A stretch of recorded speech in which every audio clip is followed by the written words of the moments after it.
Alors bonjour, moi c'est Véronique Vidocq, je dirige le Hublot, le théâtre. C'est-à-dire j'ai construit la programmation surtout, et puis sinon je suis metteur en scène, comédienne. Bonjour, moi je suis Arnaud Bruyère, je suis chargé des actions culturelles, c'est-à-dire qu'on met en place plein de projets en fait avec toutes les compagnies qui viennent tout au long de la saison au Hublot. Et voilà, on mène des projets en dehors du théâtre, dans les quartiers, dans les écoles, dans les hôpitaux, les maisons de retraite, un petit peu partout, et donc je m'occupe de l'organisation de ces projets-là. Bonjour, je m'appelle Marie-Lou Vernel, je suis chargée de la production et de la diffusion artistique de la compagnie Les Eléades.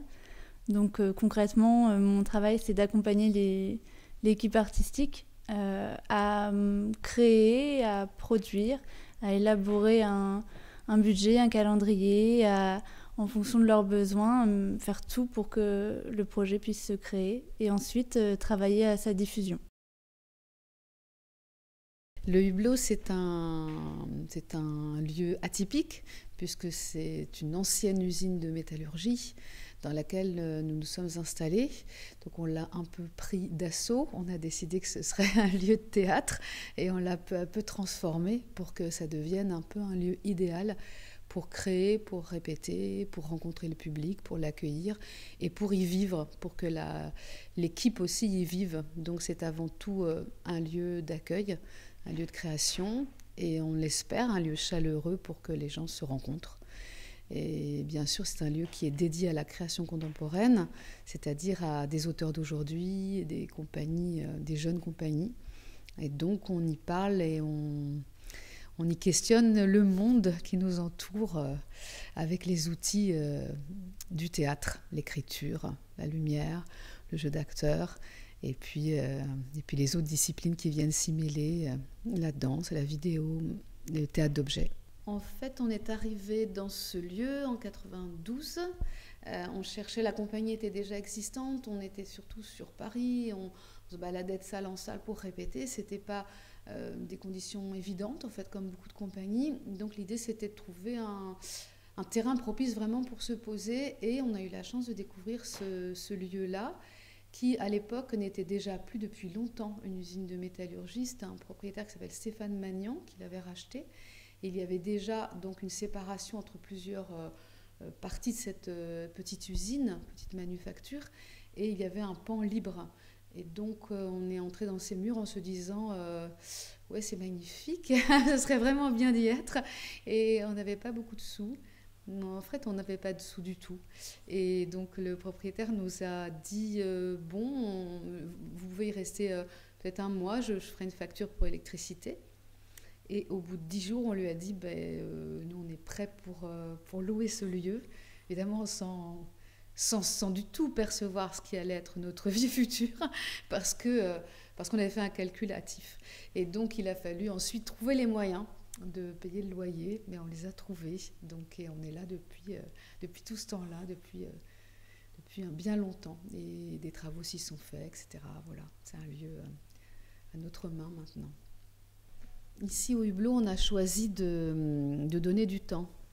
Voilà, ce qui manque souvent, la denrée précieuse, c'est le temps pour pouvoir construire, pour pouvoir réfléchir, pour pouvoir créer un univers. Ça ne se fait pas en deux coups les gros, donc il faut travailler et c'est ce qu'on a décidé de faire en donnant le plateau aux compagnies pour un certain laps de temps. Peut-être que c'est dans ce sens que le sous-titre est toujours important, chantier de construction théâtrale. Il reste vrai. Voilà, ça c'est un axe important pour nous, de bien accueillir et d'être au plus près des compagnies, c'est-à-dire d'être au plus près de ce qu'elles ont besoin en termes d'accompagnement, en termes de réflexion, en termes de moyens, dans la mesure où on le peut évidemment.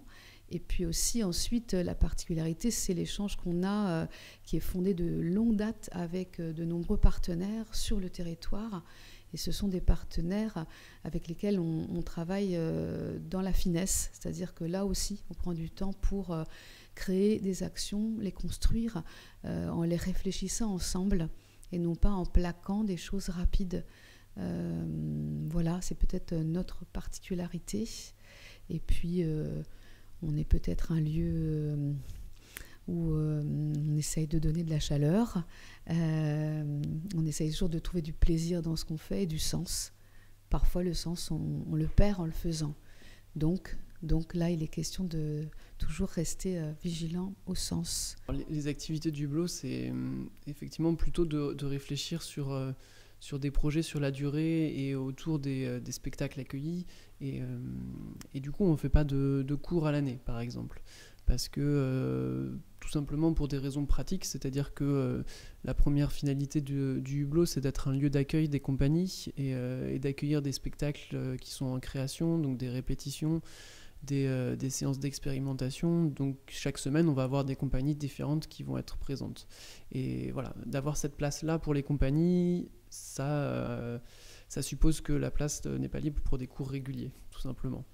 Voilà, c'est un choix aussi qui a été fait de favoriser la création.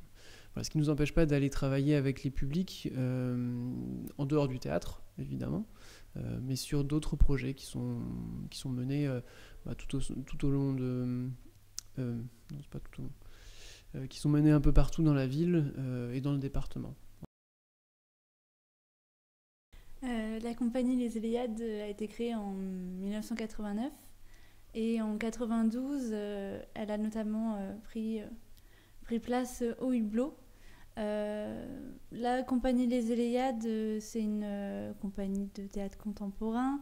On met en scène des spectacles qui sont donc mis en scène par Véronique Vidocq. Et elle s'entoure en fonction des spectacles, des textes qui sont mis en scène de différents comédiens et équipes artistiques.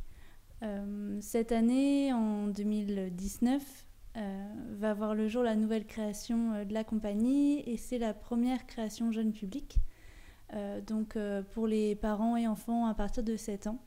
C'est une création qu'on coproduit avec l'avant-scène Théâtre de Colombes et qui sera à découvrir en février 2019, les 27 et 28 février.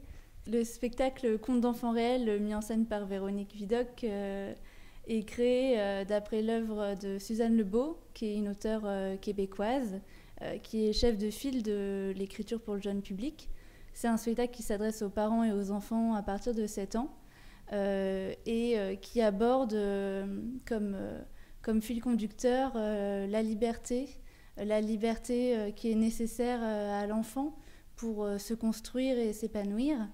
Et donc voilà, le spectacle a une forme un peu particulière puisqu'il réunit des textes qui sont mis en scène, mais aussi des sessions musicales, des moments gourmands et des moments un peu plus singuliers, donc de massage, de balades chorégraphiques, voilà, plein de choses à découvrir. La compagnie Les Éléades met en scène plusieurs spectacles depuis des années. Sa particularité, c'est de s'approcher, de traiter, de mettre en scène des répertoires contemporains. Donc c'est plusieurs auteurs, notamment Anouk Lévin récemment, du Dario Fo. Il y a énormément d'auteurs qui ont justement cette particularité d'avoir écrit des textes qui sont plutôt engagés, qui abordent des thématiques qui font écho à ce qui se passe dans la société contemporaine. C'est des textes qui peuvent parler au public, qui peuvent amener justement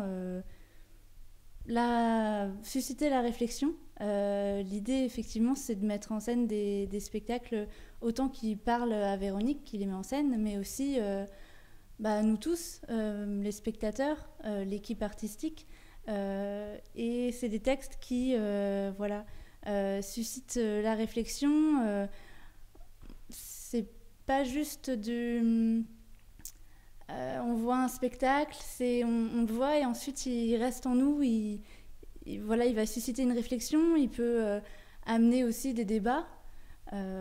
Là, récemment, le dernier texte que Véronique va mettre en scène est un petit peu différent, mais pourtant pas autant, effectivement, puisque c'est un texte qui est moins engagé et en tout cas dirigé pour des adultes, puisque là, c'est un texte pour le jeune public. Mais pour autant, l'auteur qui est Suzanne Lebeau est aussi une auteure qui a un répertoire très riche, foisonnant, et qui, même si c'est un texte destiné aux enfants à partir de 7 ans, peut parler énormément aux parents, aux grands-parents, à tout le monde, sur qu'est-ce qu'est être parent. Et donc au-delà d'une lecture, d'une première lecture qui aborde des situations du quotidien entre parents et enfants, derrière peut amener un échange, une réflexion, un débat.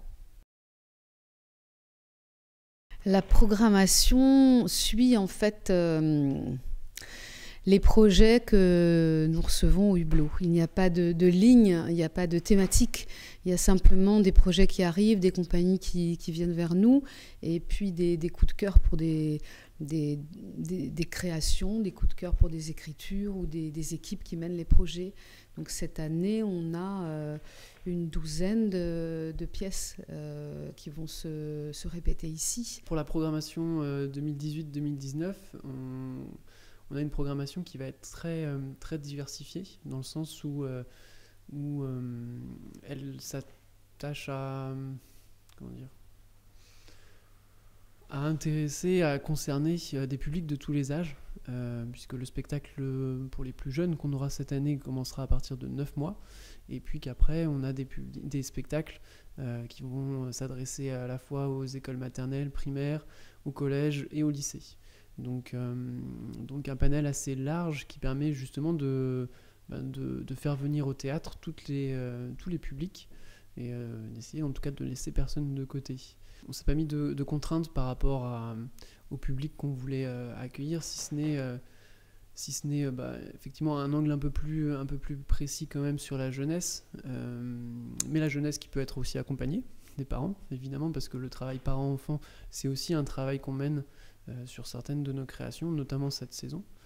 Donc voilà, l'idée c'est vraiment de rester large et ouvert, et de faire du Hublot un lieu ouvert justement au public. Voilà, parce que le théâtre est encore parfois assez difficile d'accès, ou en tout cas il peut paraître l'être, mais on essaye de faire en sorte qu'il ne le soit pas, en ouvrant justement la programmation, notamment à tous les publics. Alors c'est vrai que ça s'adresse à tous les âges. Il est vrai aussi que les créations qui sont choisies par rapport aux enjeux qu'elles proposent. C'est-à-dire l'idée c'est vraiment non pas forcément uniquement de divertir, même si le divertissement n'est pas à bannir, le plaisir n'est pas à bannir, mais c'est aussi d'ouvrir des portes de l'imaginaire et de la réflexion, c'est-à-dire se poser des questions sur le monde qui nous entoure, se poser des questions sur nous dans ce monde, les rapports qu'on a aux autres, sur notre identité, sur notre chemin de vie, etc., nos choix. Et donc toutes ces questions-là sont évidemment relatives aux âges qu'on accueille. Ce ne sera pas du tout les mêmes questions quand on a 13 ans que quand on en a 17 ou quand on en a 8. Et donc tout l'enjeu est de trouver les créations qui vont au mieux pouvoir épouser les questions, répondre et ouvrir des portes à tous ces âges-là. Donc ce sont souvent tout de même des textes qu'on va dire engagés. Voilà.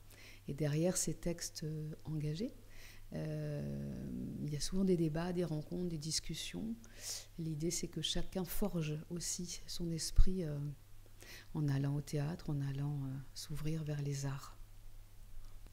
Cette année, il est vrai que dans la programmation, il y a plusieurs textes et plusieurs créations qui vont parler des femmes. Voilà, les femmes dans la société, les femmes aujourd'hui, les femmes dans le monde, et la place qu'elles ont prise, la place aussi qu'on leur a donnée, ou la place qu'elles n'ont pas. C'est pas vraiment... Voilà, on ne sait pas quand on choisit les choses. Je ne sais pas si... On peut dire qu'on a fait le choix d'eux, mais en réalité, les choses arrivent parce qu'elles ont un sens et parce qu'elles sont là et parce qu'il faut qu'on les traite. Il se trouve que plusieurs compagnies avaient à cœur de traiter ça. Il se trouve que je suis sensible à ce sujet. Ah bon, c'est bizarre. Peut-être que je suis une femme, tout simplement. Et il se trouve aussi qu'il y a pas mal de femmes créatrices, metteurs en scène qui viennent créer au Hublot. Mais tout ça n'est que le fruit finalement des rencontres, n'est que le fruit Il n'y a pas de choix délibéré, c'est un sujet important qui n'a pas fini d'être traité, mais il y en a plein d'autres qui sont importants. On va aussi parler du rapport des hommes aux animaux. C'est vrai que si la place de la femme dans la programmation du hublot cette saison est le fruit un petit peu du hasard aussi, en quelque sorte, sur ce choix-là, c'est vrai qu'on va se saisir en tout cas de cette opportunité pour travailler autour de ce thème-là, de la place de la femme, de l'égalité homme-femme, toujours avec les publics qui vont venir au hublot, évidemment, en organisant des débats, des rencontres à l'issue des représentations, et puis aussi un peu plus en profondeur en travaillant avec des lycéens notamment sur ces questions-là. Donc des ateliers de théâtre qui auront lieu pendant les cours, avec différents professeurs pour approfondir toutes ces questions qui peuvent aussi interroger les jeunes d'aujourd'hui. Donc le support, ça sera évidemment les 2 spectacles qui font directement référence à cette thématique, en l'occurrence un spectacle qui s'intitule C'est presque toujours la même histoire et qui sera présenté par la compagnie du Grain de Sel en décembre 2018, et un autre spectacle qui s'intitule Too Much Time Women in Prison, qui sera présenté par la Libre Parole Compagnie en mars. Voilà, et chacune des équipes de ces spectacles-là vont intervenir auprès des jeunes pour travailler autour de ces thématiques-là. Par des ateliers de théâtre, d'écriture, éventuellement, peut-être un peu de vidéo aussi, puisque dans le spectacle de la Libre Parole Compagnie, il est aussi notamment beaucoup question de vidéo et de photographie, donc de rapport à l'image.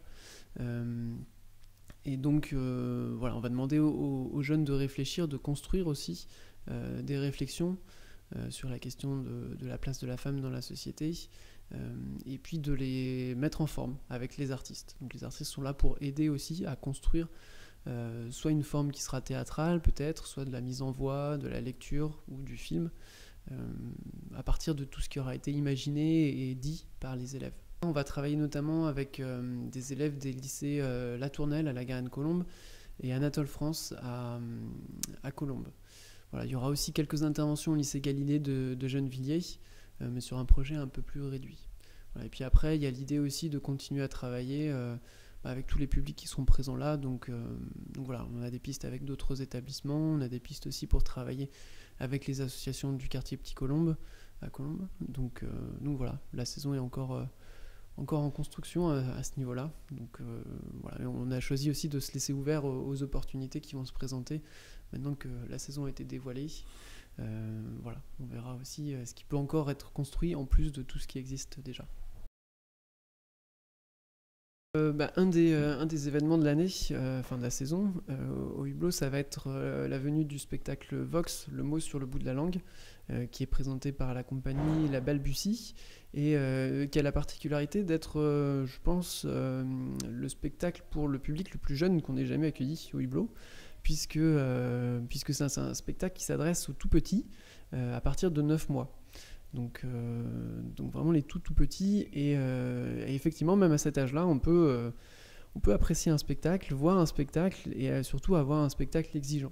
Et c'est vraiment ce que va proposer la compagnie, puisqu'il y a tout un travail qui est mené sur le son, sur la voix, avant la naissance du langage. Donc on explore les babillements, les bruits, la manipulation de la voix, tout ça entre une chanteuse comédienne et un créateur sonore qui transforme tout ça.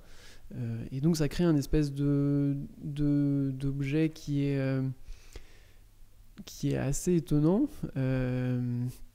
qui est assez enveloppant, puisqu'il y a vraiment tout un univers qui est créé, un univers sonore dans lequel il faut se laisser bercer tout simplement.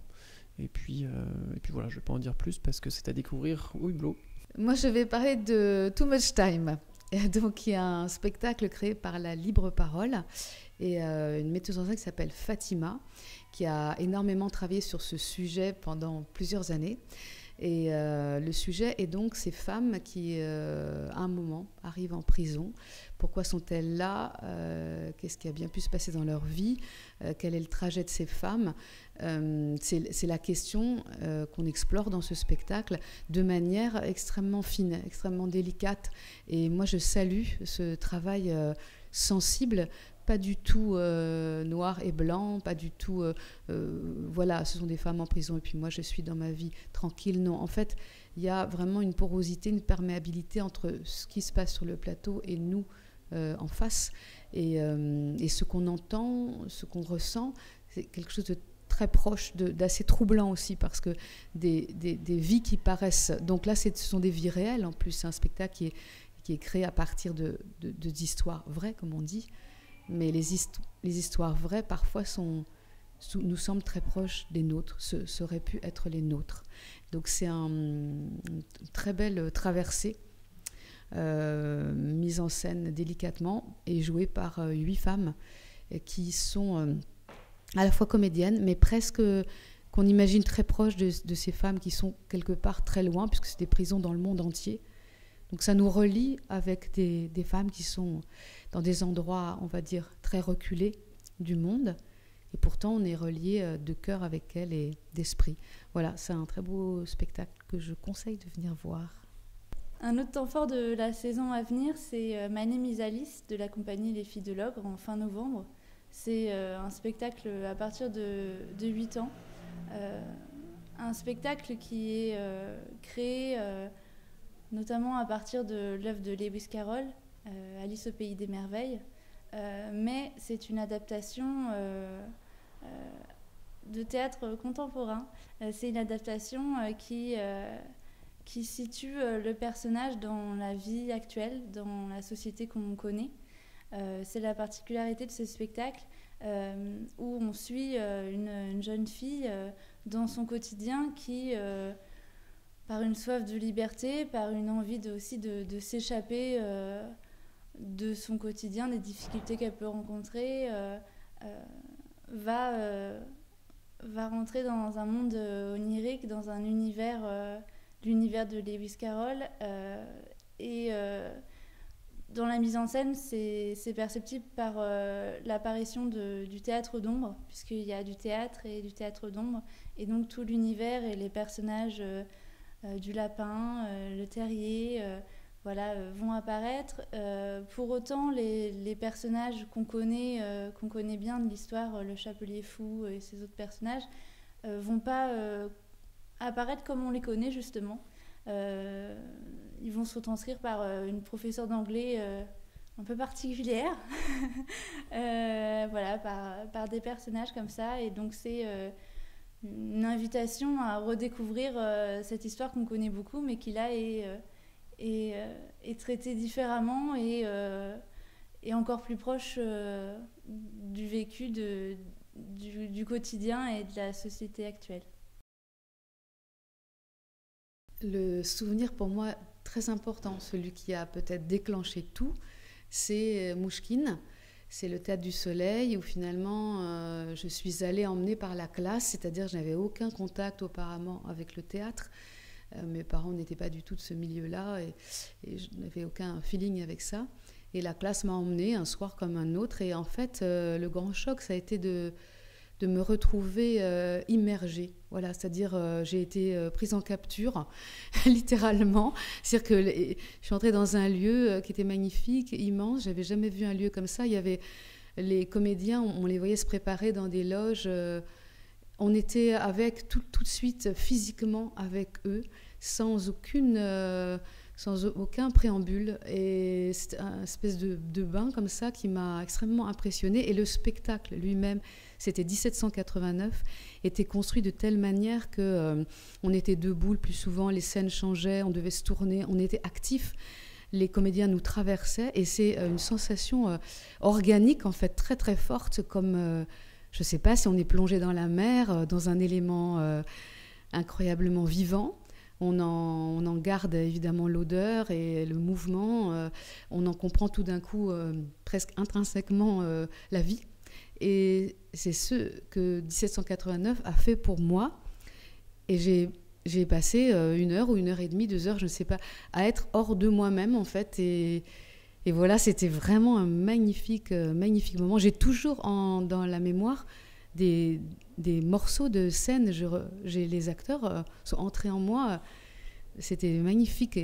Alors moi j'ai un souvenir d'une pièce qui s'appelle Contact Off, qui est une pièce de la chorégraphe Pina Bausch, que j'ai vue il y a quelques années, et qui m'avait assez marqué parce que cette pièce-là, en fait, elle a été créée par sa compagnie, donc des danseurs professionnels à la base, mais elle a été aussi reprise dans une version par des adolescents. Et moi j'ai vu cette version par les adolescents, et c'était quelque chose qui m'a vraiment marqué, parce qu'on est sur un spectacle qui est pas vraiment de la danse au sens classique du terme, qui est ce qu'on appelle de la danse-théâtre en quelque sorte. Donc on est dans un espèce d'entre-deux, entre la danse, le théâtre, sur quelque chose qui est assez étonnant finalement, parce qu'on a l'impression qu'il ne se passe pas grand-chose, en tout cas techniquement sur le plateau. On n'est pas sur des mouvements de danse compliqués, sur des choses qui sont impressionnantes,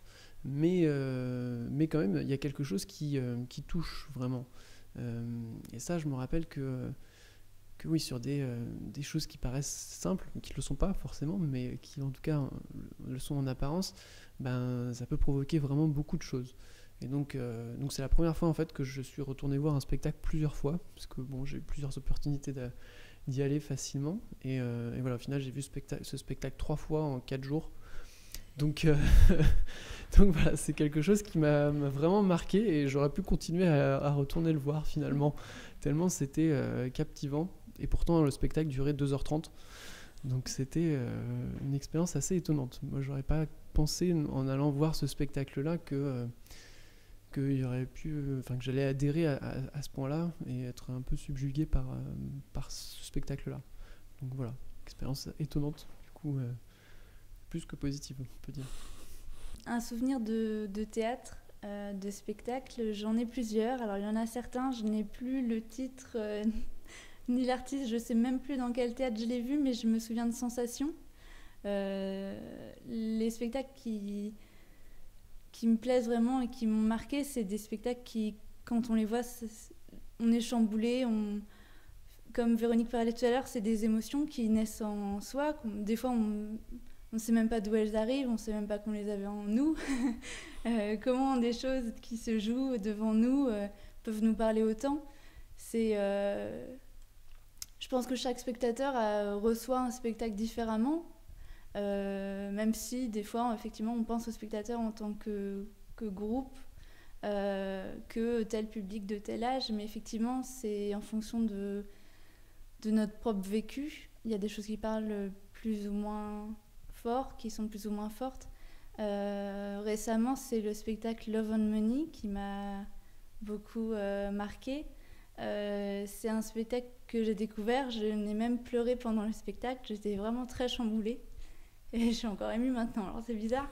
Et justement, j'ai une amie qui était de passage sur Paris, et donc je lui ai dit, je l'ai invitée à venir le voir parce que il m'a vraiment beaucoup touchée. Donc je l'ai revu une deuxième fois, de la même manière, très, très chamboulée, très touchée par ce qui était en train de se jouer, par les choses qui étaient dites, évoquées, et qui faisaient aussi écho à des choses que j'ai vécues, ou la manière dont je pense le monde. Et mon amie a pas du tout ressenti la même chose que moi. Elle s'est même demandé pourquoi. Alors je me pose encore la question de: est-ce que c'est vraiment mon amie? Est-ce que je la connais autant que je pensais? Puisqu'on n'a pas du tout été touchés de la même manière. Et alors peut-être que c'est tellement j'étais enthousiaste, elle s'attendait aussi à que ça lui parle autant. Bon, ça n'a pas été le cas, mais moi j'ai été ravie de le voir une deuxième fois. Pour moi, je pense que ça a été déjà une curiosité en fait, parce que le théâtre c'est un espace de découverte où justement le but est souvent de surprendre un peu, en tout cas de susciter la réflexion, de bouleverser un petit peu aussi, au sens gentil du terme, on va dire, souvent de la pensée. Donc voilà, moi j'aime bien aussi me faire un petit peu chambouler peut-être en tout cas questionner, et donc découvrir des nouvelles choses. Donc ça, c'est sûr que ça a été une motivation.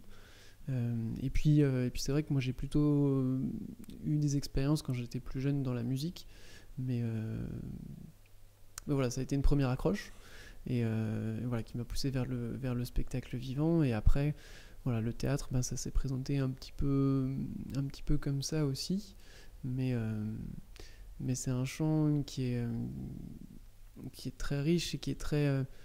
Le théâtre, pour moi, c'est arrivé dans ma vie par des expériences d'enfant, de pratiques artistiques.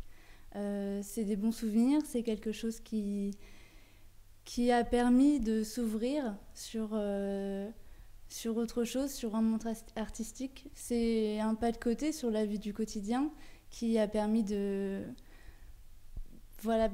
découvrir des auteurs, de découvrir des univers, de découvrir comment se construit un spectacle. Au-delà de ce qu'on voit en tant que spectateur, il y a tout le travail de scénographie, la création de la lumière, les costumes, tout ce qui peut, quand on est enfant, impressionner, éblouir, aller plus loin, voir ce qui se passe derrière. C'est quelque chose qui m'a toujours un peu intriguée, qui m'intéresse. Et au hublot, poursuivre cette découverte et participer à la création de spectacles, en tout cas à mon échelle, c'est quelque chose qui est passionnant, puisqu'on est en contact régulier avec des artistes, et pouvoir participer à rendre réel une idée, une envie, c'est une satisfaction. Et en tant que spectateur, oui, effectivement, un peu comme Arnaud, voir des spectacles qui chamboulent, ça fait du bien aussi. Et c'est, une ouverture sur le monde, une ouverture sur tout ce qui existe. Il y a tellement de choses, tellement d'artistes, tellement de textes qu'on finirait jamais on pourrait jamais tout découvrir. Et oui, c'est cette soif de découvrir, d'aller toujours plus loin. Le théâtre, au départ, pour moi, c'est peut-être une forme d'inadaptation au quotidien, à la vie réelle. Peut-être qu'on décide de monter sur un plateau quand on n'est pas si bien que ça, finalement, dans le monde tel qu'il se présente. C'est une forme de thérapie, souvent.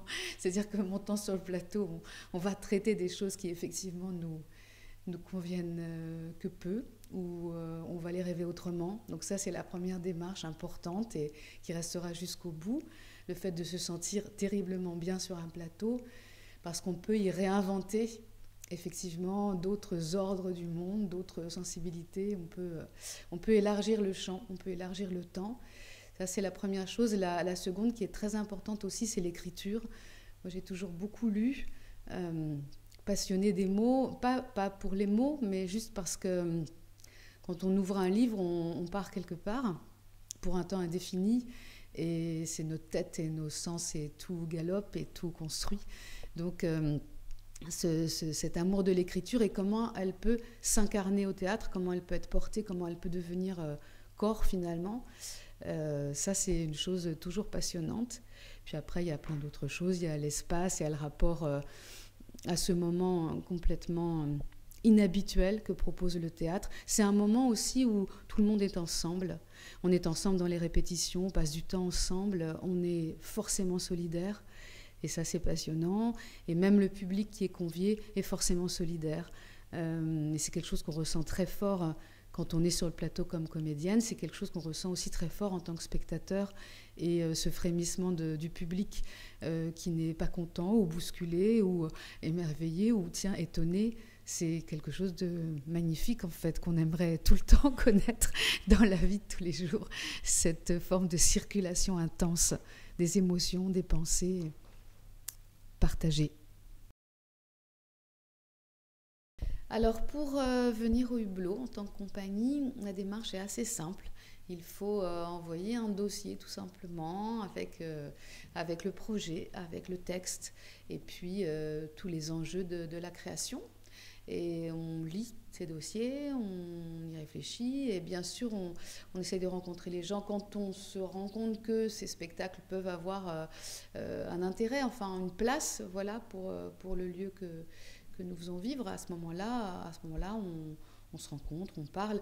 C'est pas mal aussi, je trouve, pour nous de voir déjà des choses parce que c'est difficile tout de même. Dans les intentions, on peut se parler, on peut se comprendre et ensuite sur le plateau, tout change, c'est-à-dire que la façon de faire, l'esthétique, etc. Donc c'est important d'avoir déjà quelque chose à voir de la compagnie pour bien situer où elle est, ce qu'elle cherche, ce qu'elle fait et pouvoir au mieux accueillir le spectacle si on se dit que c'est bien pour nous de l'accueillir. Pour les créations, on fait confiance sur les créations, mais c'est bien de voir d'autres choses. La création d'avant, par exemple, pour comprendre. Ou alors, il nous est arrivé d'accueillir une compagnie qui était vraiment toute récente, et elle est venue nous présenter, je ne sais pas, 5 minutes de maquette. Et sur le texte, qui était magnifique, l'intention, la personne aussi qui dirigeait la compagnie était quelqu'un de formidable. Et puis sur ces 5 minutes de maquette, ça l'a fait.